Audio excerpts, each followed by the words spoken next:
Assalamualaikum warahmatullahi wabarakatuh. Halo teman-teman, baik saya di sini akan membahas materi yang berjudul Perkembangan Islam di Indonesia.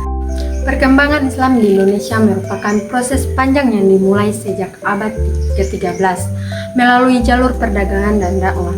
Islam masuk ke Indonesia melalui berbagai saluran seperti perdagangan yang dilakukan oleh para pedagang muslim dari Gujarat, Arab, Persia, dan Cina. Mereka tidak hanya membawa barang dagangan, tetapi juga menyebarkan ajaran Islam secara perlahan-lahan kepada masyarakat lokal. Salah satu metode penyebarannya yang paling berpengaruh adalah melalui kegiatan dakwah yang dilakukan oleh para ulama dan mubalik yang menggunakan pendekatan budaya dan seni untuk mendekati masyarakat. Dengan seiring waktu, berbagai kerajaan Islam muncul di Indonesia, seperti Kerajaan Samudra Pasai di Aceh yang dikenal sebagai kerajaan Islam pertama di Nusantara, serta Kerajaan Demak yang menjadi pusat penyebaran Islam di Jawa.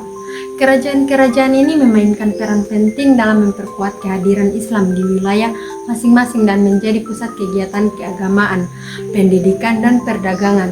Di antara tokoh penting dalam penyebaran Islam di Indonesia adalah Wali Songo atau 9 wali yang berjasa besar dalam menyebarkan Islam di Pulau Jawa. Mereka menggunakan pendekatan yang adaptif terhadap budaya lokal seperti seni, wayang, dan tradisi masyarakat setempat sehingga ajaran Islam dapat diterima dengan mudah. Di Sulawesi Utara, perkembangan Islam juga cukup pesat, terutama melalui pengaruh dari Kerajaan Goa Talu dan jalur perdagangan di wilayah timur Indonesia.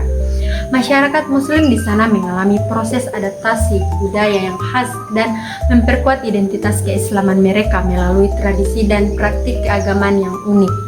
Selain itu, pengaruh dari kerajaan-kerajaan besar di Indonesia turut memperkaya keberagaman budaya dan tradisi Islam di wilayah tersebut.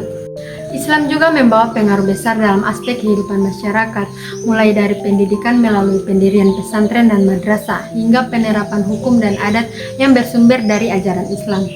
Seni bangunan seperti masjid, serta seni sastra dan musik banyak dipengaruhi oleh nilai-nilai keislaman.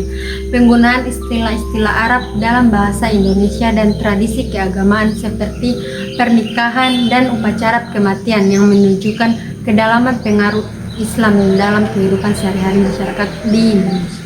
Dalam perkembangan modern, tantangan yang dihadapi termasuk pengaruh kolonialisme, munculnya organisasi-organisasi Islam seperti Muhammadiyah dan Nahdlatul Ulama yang berperan dalam memperkuat pendidikan dan dakwah, serta tantangan globalisasi dan teknologi yang mempengaruhi interpretasi ajaran Islam.